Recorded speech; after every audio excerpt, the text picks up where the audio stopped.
Water తాగడం వల్ల వచ్చే 3 బెస్ట్ బెనిఫిట్స్. ఫస్ట్ థింగ్ వచ్చేసి మెటబాలిజం రేట్ అనేది ఇంక్రీజ్ చేస్తుంది. నువ్వు డైలీ వర్కౌట్ చేస్తున్నావు బట్ వాటర్ అనేది నువ్వు కన్జ్యూమ్ చేస్తావు, దానివల్ల నీ మెటబాలిజం రేట్ అనేది ఇంక్రీజ్ అవ్వదు. Daily at least up to 6 to 7 litres water ఒక హ్యూమన్ బాడీకి చాలా ఇంపార్టెంట్. ఎందుకంటే ఒక విషయం గుర్తుపెట్టుకో, ఒక హ్యూమన్ బాడీలో 70% ఓన్లీ వాటర్తోనే కవర్ అయి ఉంటుంది.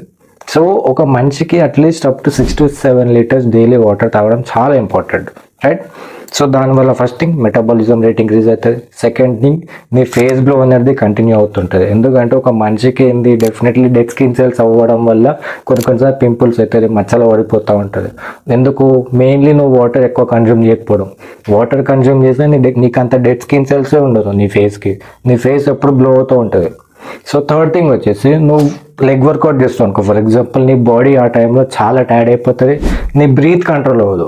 సో చాలామంది ఏంది ఆ టైంలో థర్స్ట్గా ఉంటుంది కాబట్టి వాటర్ గబగబా తాగేస్తారు. బ్రీత్ కంట్రోల్ లేని టైంలో ఎప్పుడైనా సరే వాటర్ ఒకటేసారి తాగకు. దానివల్ల కొన్నిసార్లు నువ్వు ఎప్పుడైతే వాటర్ కన్జ్యూమ్ చేస్తావో నీ లంగ్స్ దగ్గరికి వెళ్ళే ఛాన్సెస్ ఉంటుంది, చాలా సివియర్ పెయిన్ వస్తుంది. సో ఫస్ట్ థింగ్ వచ్చేసి ఒక 2 నిమిషాలు ఏమంటారు, సో సైడ్కి కూర్చొని కొంచెం నీ బ్రీత్ని కంట్రోల్ చేసుకొని ఒక 2 minutes నీ బ్రీత్ అనేది కంట్రోల్ అయిన తర్వాత నువ్వు వాటర్ ఎప్పుడైతే తాగుతావో నీ బాడీ అనేది డీహైడ్రేట్ అవ్వకుండా ఉంటుంది, నీకు లంగ్స్కి ఎటువంటి పెయిన్ రాకుండా ఉంటుంది. సో ఈ 3 థింగ్స్ గుర్తుపెట్టుకో.